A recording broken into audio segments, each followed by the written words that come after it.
বিসমিল্লাহির রহমানির রহিম। সরকারি প্রাথমিক বিদ্যালয়ের শ্রেণী কার্যক্রম পরিচালনা বিষয়ে আজকে আলোচনা। আশা করছি প্রথম থেকে শেষ পর্যন্ত ভিডিওতে সময় দেব, অল্প সময়ই নেব আমরা। তো আগামী 28 এপ্রিল 2024 খ্রিস্টাব্দ তারিখ রোজ রবিবার হতে সরকারি প্রাথমিক বিদ্যালয়ের শ্রেণী কার্যক্রম আমাদের চলমান থাকবে। এক শিফটে পরিচালিত বিদ্যালয়সমূহ প্রতিদিন সকাল 8 ঘটিকা থেকে 11:30 পর্যন্ত চলবে।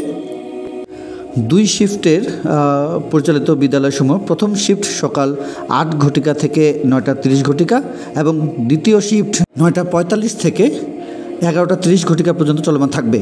তাপদাহ সহনীয় পর্যায়ে না আসা পর্যন্ত অ্যাসেম্বলি বন্ধ থাকবে এবং প্রাক প্রাথমিক যে শ্রেণী রয়েছে সেই শ্রেণীর কার্যক্রম পরবর্তী নির্দেশ না দেওয়া পর্যন্ত বন্ধ থাকবে।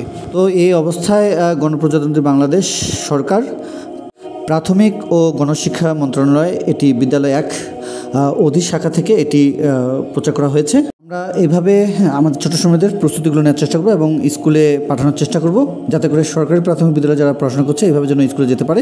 তো আজকে এই পর্যন্ত। নতুন আপডেট পেতে আমাদের সঙ্গে থাকুন। ধন্যবাদ।